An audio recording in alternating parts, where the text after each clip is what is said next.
All right, we're back with Book 12, Chapter 12 of the Odyssey by Homer. And to this point, Odysseus is still recounting his tales of woe at Alcinous's party. And you kind of start to, I guess this is where you start to actually feel for the guy, because he keeps going on about how just sad and tired he is of all the stuff he's been through. And you realize it's like 3 to 4 chapters of horrors that he's gone through so far. So he's still telling his story here. And now they're going to the singing sirens and the terrors of Scylla and Charybdis. Who knows?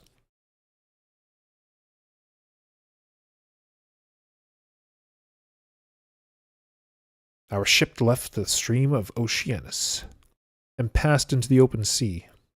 Soon it came to the island of Aia, where Dawn has her dwelling, and her dancing lawns, and Helios his place of rising. We ran up the ship and went ashore to sleep on the beach. As soon as the next day dawned, I sent my companions to Circe's house to bring the body of Elpenor. We cut chunks of wood for the pyre, and buried him on the end of the foreland, mourning for our dead friend. And when the body was burnt with his arms, we raised a barrow with a large stone upon it and set up his own oar on the summit.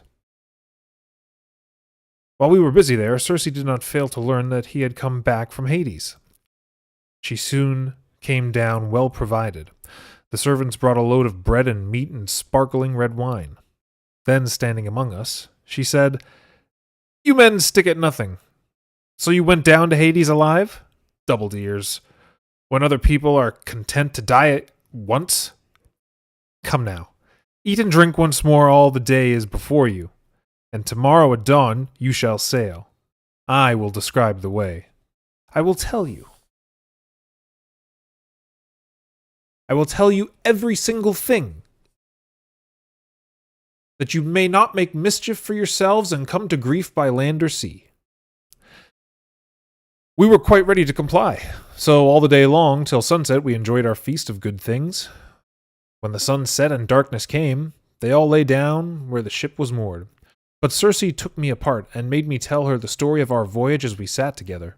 I told her everything just as it happened, and at the end she said, "Very well, all that is finished and done with.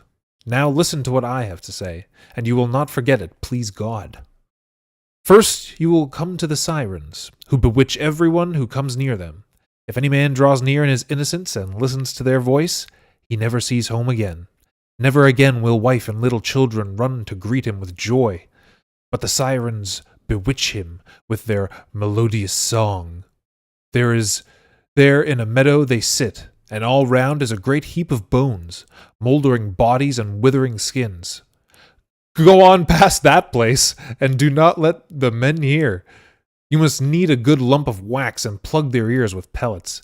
If you wish to hear them yourself, make the men tie up your hands and feet and fasten your body tight to the mast, and then you can enjoy the song as much as you like.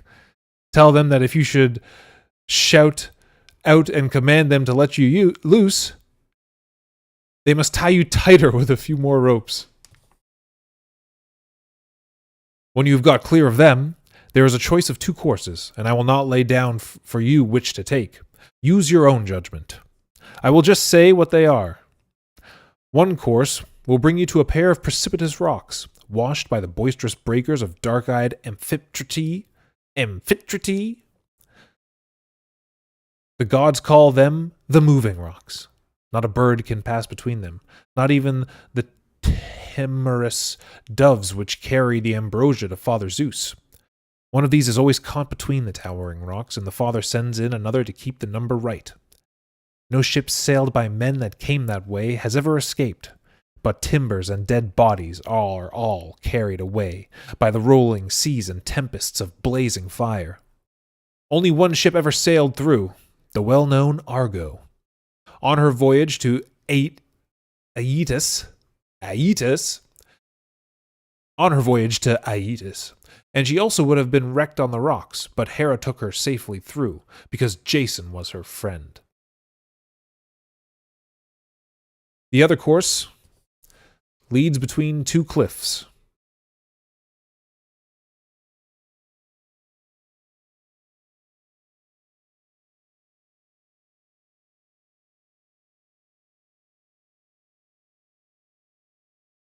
One drives a sharp peak high into the heavens, and black clouds are round about it. The clouds never disperse, and that peak is never clear either in summer or in autumn. No mortal men could climb up, no man climb down, not if he had 20 hands and 20 feet, for the stone is smooth, as if it had been polished. But in the side of the cliff is a dark, gloomy cave, facing the west towards Erebos, just where you will steer your ship, Odysseus. There Scylla dwells, and yelps in her dreadful way. The cave is so high that the strongest man could not reach it with an arrow shot from the ship. It is true her voice is no louder than a puppy dog newborn, but she is a horrible monster. Such a sight could give pleasure to no one, not even one of the immortal gods. A proverbial superlative used by the poet in Sly Mischief. Sly Mischief. She has 12 flapping feet and 6 necks, enormously long, and at the end of each neck a horrible head with 3 rows of teeth set thick and close. This person sounds familiar. End of each neck a horrible head with 3 rows of teeth set thick and close. Full of black death. She is hidden in the cave as far as the waist, while she pokes out her heads from the gloomy depths. And there she fishes, hunting all round for dolphins and swordfish, or any of those leviathans of the deep which Amphitrite breeds in thousands. No seaman can boast that they have escaped scot-free from her. She grabs a poor wretch with each head out of the ship as it sails along. The other cliff is lower, as you will see, Odysseus. They are not far from one another. You could shoot an arrow across. There is a wild fig tree growing from it, a tall tree covered with leaves, and Charybdis underneath swallows down the black water. 3 times a day she spouts it out, 3 times a day she swallows it down. She is a terror. Don't you be there when she swallows. No one could save you from destruction, not Earthshaker himself. You had much better go by Scylla's rock. Keep close, and be quick about it. To lose 6 of your crew is much better than to lose them all at once. Sounds like there's going to be losses no matter what.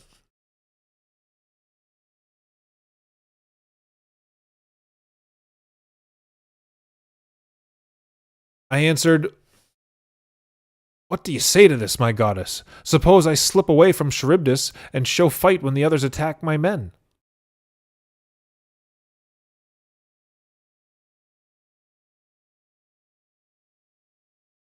I answered, "What do you say to this, my goddess?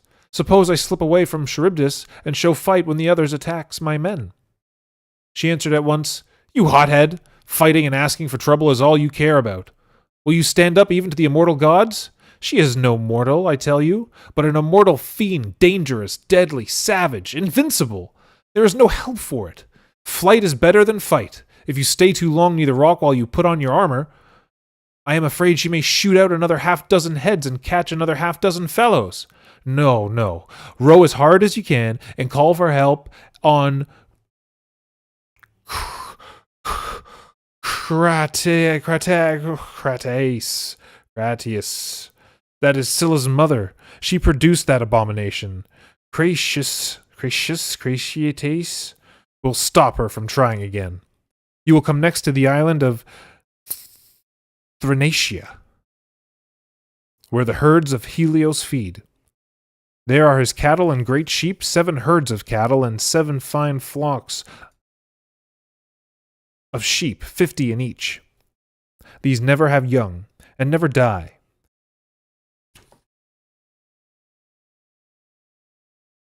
Their shepherds are 2 goddesses, nymphs with lovely hair, shining Peitheusa and bright Lampetie. daughters of Helios Hyperion, by divine Neaera, ever young. When the mother had brought up her children, she sent them away to that far-off island to look after their father's cattle and sheep. If you leave these unharmed and attend to the business of getting home, you may yet reach Ithaca, although not without suffering. But if you do any damage, then I foretell destruction for ship and men. You may save your own life, but if you do, you will reach your home late and miserable, and all your companions will be lost." As she said these words, the dawn rose enthroned in gold. Circe went away up the island, and I to the ship, where I awakened my companions, and bade them embark and cast off the moorings. They were soon on board and in their places. Circe, our beautiful goddess, who could speak to us men in our own language, sent us the best of companions, a fair wind to fill our sails. All was snug and ship-shape. We sat still, and let the wind carry us on while the steersman kept the course. I was anxious enough, of course, and so I spoke to the men. "My friends, the divine Circe has told me all about what is going to happen, and I do not think it right that only one or two should know. So I will tell you all, and when we all know, we may die or escape, as the case may be. First, she bids us keep away from the Sirens with their wonderful voices and their flowery meadow. I alone must hear them. So she said, 'But you are to bind me with strong ropes and fasten me upright against the mast, so that I shall not be able to move. If I implore you and order you to set me free, you must tie me up tighter than ever.' So I explained everything to my companions, and by this time the ship was drawing near to the Sirens' Isle, traveling briskly, for there was no fault to be found with the wind. Then the wind fell all at once, and there was a dead calm, not a ripple on the water. My men rolled up the sail and stowed it below, and they were soon rowing away, white foam and splashing oars. Then I took a thick round of wax and chopped it up with my sword into pellets, and molded the bits in my fingers. The wax grew soft, as it was warmed by the effulgence of my lord Helios Hyperionides. And I plugged up the ears of all the men one after another, and then they bound me hand and foot and fastened me upright against the mast, took their places and paddled on. But when she was as far off the land as a voice could carry, and not going at a good pace, the siren saw us coming, and raised her melodious song. "Come this way, most admirable Odysseus, glory of the nation. Stay your ship, and listen to our voice. No man ever yet sailed past this place without first listening to the voice which sounds from our lips sweet as honey. No, he has a great treat and goes home a wiser man. For we know all that the Argives and Trojans endured on the plains before Troy by the wile of heaven. And we know all that should come to pass on the face of Mother Earth." So they sang in lovely tones. From the bottom of my heart I longed to listen, and I ordered the men to set me free, nodding my head and working my brows, but they simply went on pulling with a good swing. Charybdis and Eurylocos at once got up, and put more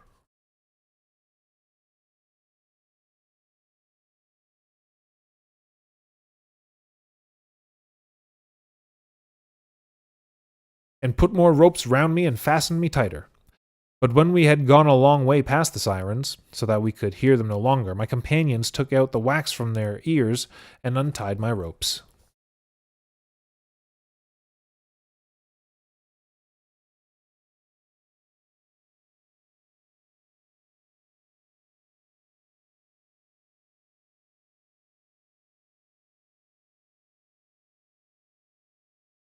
At last we left the island behind, and I suddenly saw the smoke, and a great rolling wave, and heard a loud noise.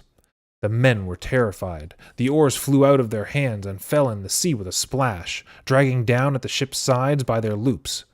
She made no way. Now Now the oars drove no longer. I walked down the whole length of the ship, pausing by each man and coaxing them not to lose heart. My friends, we are not unacquainted with trouble. There is no greater danger than when the Cyclops imprisoned us in his cave by brute force. We escaped from that place thanks to my courage and my ingenious plan. And I think we shall live to remember this no less. Now then, attend to my instructions. Keep your seats and row away like men, and then we may hope that Zeus will save and deliver us out of this danger. Now for you, steersman, pay careful heed, for you hold our helm in your hands. Keep her well away from the smoke and surge, and hug the cliffs, whatever you do. Don't let her run off in that direction, or we shall all be drowned. They did my bidding at once, but I took care not to mention Scylla and the peril we could not avoid. I thought they would be likely to leave the oars in a panic and huddle down below. At that moment, I quite forgot Circe's injunction, when she told me not to arm myself. I put on my armor and caught up a couple of spears and took my stand on the foredeck, for that was where I thought Scylla would show herself on the rock, bringing death for my companions. But I could not see her anywhere, though I dazed my eyes with staring about me through the clouds at the rock. We passed up the strait, groaning loudly, for on one side was Scylla, on the other Charybdis swallowed up the salt water in terrible fashion. When she spouted like a cauldron over a great fire, she seethed up in a swirling mess, and the spray rose high in the air, till it fell on the tops of the two cliffs. When she swallowed up the salt sea, she showed deep down in her swirling whirlpool, black sand at the bottom, and the rocks all round echoed a bellowing boom. Every man was pale with fear. As we gazed in our fear at the death on this side, at the same moment Scylla grabbed 6 of my men out of the ship, the best and strongest of the crew. I turned and took a glance at the ship, looked for my men, saw their hands and feet already in the air, swinging aloft in the clutches of Scylla, while they called aloud on my name for the last time, in despair, as a fisherman stands on a projecting rock with a long rod, and throws in ground bait to attract the little fishes, then drops in hook and line with its horn bait, and at last gets a bite and whips them out gasping. So Scylla swung them gasping up to the rock. There in the cave she devoured them, shrieking and stretching out their hands to me in the death struggle. That was the most pitiable sight my eyes ever beheld in all my toils and troubles on the weary ways of the sea. Oh, these weary ways of the sea. When we were past the rocks, and away from the terrors of Charybdis and Scylla, immediately we reached a delectable island. In that place were the fine cattle with broad brows and the great sheep which belonged to Helios Hyperion. While we were still a long way off, I heard the lowing of the cattle penned for the night, and the bleating of sheep, and I remembered the warning of the blind prophet, Theban Tiresias. Tiresias. Oh, it could be Tiresias. It could be Tiresias, actually. And of the Aeaean Circe, and how they strictly forbade me to land on the island of Helios, the joy of man. At once I said to my companions, with mind full of foreboding, "Men, you are having a hard time of it, I know that, but listen to me for a moment. I want to tell you a warning of Tiresias and of Circe also. They strictly forbade us to land on the island of Helios, for there, they said, an awful danger awaits us. You had better give the island a wide berth and row on." This fairly broke them down, and Eurylochus answered at once angrily, "You are a hard man, Odysseus, never downhearted and never tired. You must be made of iron.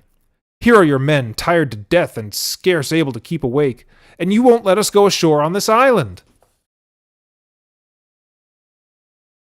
You won't let us go ashore on this island and cook a square meal. No, you make us go traipsing along the whole blessed night. We must give the island a wide berth and toss about in the dark. Night is the time for dangerous squalls, and that's the way ships are lost. How can we expect to get off with our lives if a sudden squall comes out of the south or west? Damned bad winds that send a ship to the bottom, God willing or not. I vote we take our orders from Black Madam Night." pull up the vessel and cook a meal. Then in the morning, in we get, and it's over the sea we go. That was the proposal of Eurologos, and the others applauded. Then I understood that heaven had trouble in store for us, and I gave it him straight. Eurologos, I must give way to force. I am one against many, but you must swear a solemn oath that if we find a herd of cattle or a flock of sheep, no one shall dare to kill one cow or one sheep. You must keep quiet and eat the food that Circe gave us. They all swore the oath accordingly, and when that business was done, we brought the ship into land, into a landlocked harbor, close to a spring of sweet water. They all went ashore and prepared their meal in proper style.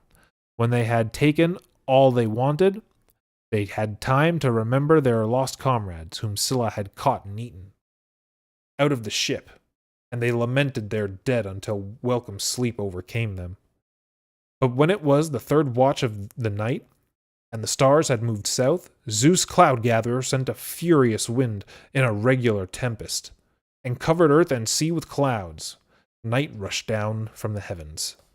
As soon as the dawn showed ruddy through the mist, we hauled the ship ashore into a cave, in which the nymphs had their thrones and dancing rings. Then I called the men together and addressed them. My friends, we have food and drink in the ship, so we must keep our hands off these cattle, or we may suffer for it.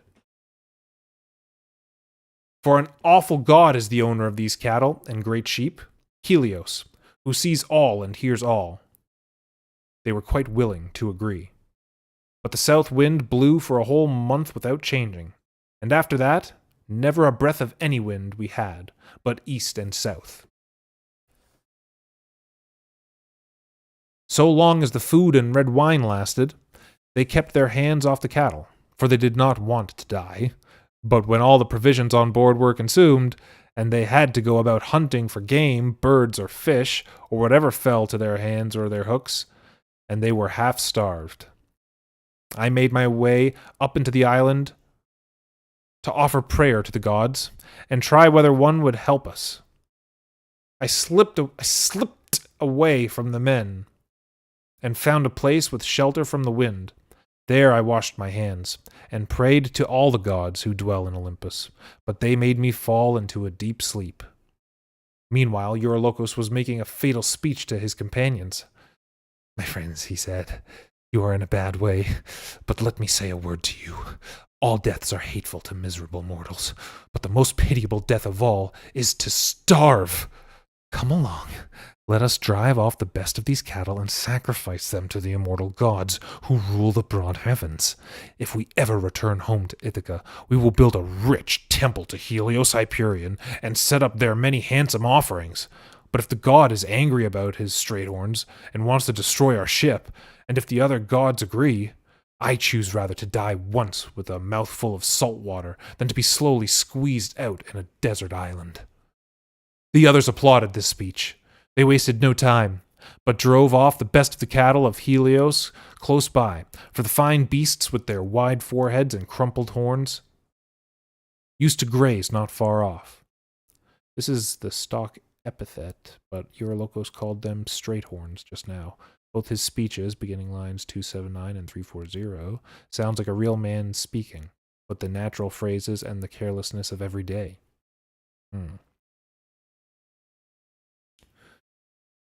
The men stood round the cattle and prayed.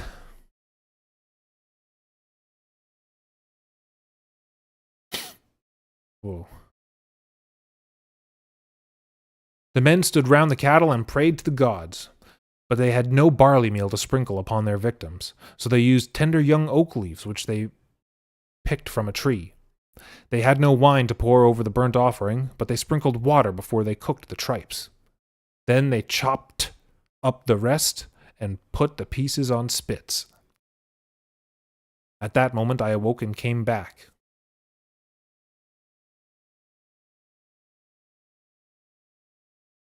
To the shore. As I came near to the ship, a sweetish odor A sweetish odor of burning fat was diffused around me. I cried aloud in horror and prayed to the immortal gods. "Oh, Father Zeus, and all ye blessed gods that live forever, you meant my ruin when you made me fall into that cruel sleep. My men whom I left behind have committed a monstrous crime." A messenger took the news quickly to Helios Hyperion, Lampetie, in her flowing robe, and she told him we had slain his cattle. In great anger he called out to the immortals, "Father Zeus, and all ye gods that live forever, punish those men of Odysseus Laertiades. They have brutally killed my cattle, which were my great delight when I climbed into the starry sky, and when I turned back to the earth from heaven. If they do not pay me a fitting compensation, I will just go down to Hades and show my light among the dead." Zeus Cloudgatherer answered him, "Now then, Helios, you just go on showing your light to us immortals, and to mortal men upon Mother Earth. I will soon strike the ship with a thunderbolt, and smash it into smithereens in the middle of the sea." I was told this later by Calypso. She said she heard it herself from Hermes, king's messenger. As soon as I came down to the seashore, I reproached them one and all.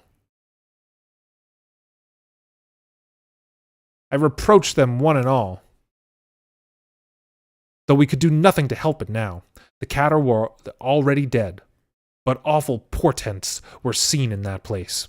The skins crawled, the meat bellowed on the spits, both raw and roast. It was like the noise of cattle. 6 days my companions feasted on the best of the cattle of Helios, but when the 7th day came, the furious tempest ceased. We embarked and went sailing away over the sea. When the island was far astern, and no other land to be seen, nothing but sea and sky, Cronion brought a black cloud over our ship and darkened the deep. Then she did not run long, for suddenly the west wind screeching and blowing with a furious tempest, the gale broke both the forestays, the mast fell aft, and all the tackle tumbled into the hold. The mast hit the steersman's head and crushed the skull to splinters. He took a header from his deck and was drowned. Zeus, at the same time, thundered and struck our ship with his bolt. She shivered in all her timbers at the blow, and the place was full of sulfur. The men were cast out. There they were, bobbing up and down on the waves like so many crows. So God ended the homeward voyage for them. I kept pacing up and down the ship, until the sea tore the sides from the keel. A rolling wave carried her along dismantled, and snapped off the mast close to the keel. But the backstay had fallen upon it. This was made of stout oxhide, so I used it to lash together keel and mast, and I rode upon these drifting before those terrible winds. Now the furious tempest of the west wind was lulled, and the south quickly followed, bringing anxiety for me, for it was sure to carry me back again to the terrors of Charybdis. All night long I drifted, and by sunrise Scylla and dreadful Charybdis were before me. Charybdis swallowed up the salt water, but I had been carried high up, and caught the wild fig tree, and I stuck to it like a bat and held tight. I had nothing to plant my feet upon for support, and no way to climb, for the roots were far below, and the branches far above, those thick long branches which overshadowed Charybdis.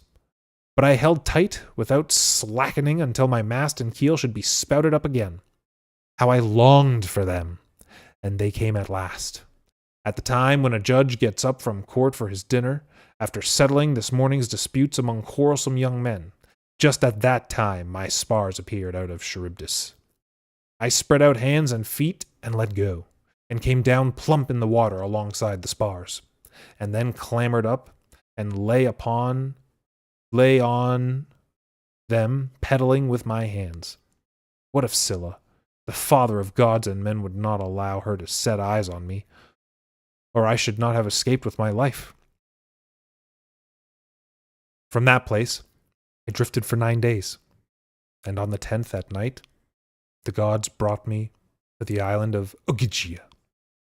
There dwells Calypso, that goddess so beautiful and so terrible, who can speak the language of man. can speak the language of man. And she loved me and cared for me. But why go on with my story? I have told it already, and no one cares for a twice-told tale. Well, he got there in the end anyways. And look at that. Book 13 is how Odysseus came to Ithaca. So it sounds like Odysseus does get back to his native country. Oh my goodness. We made it. Well, that was book 12, and like I said, book 13 is coming up. We'll catch you next time.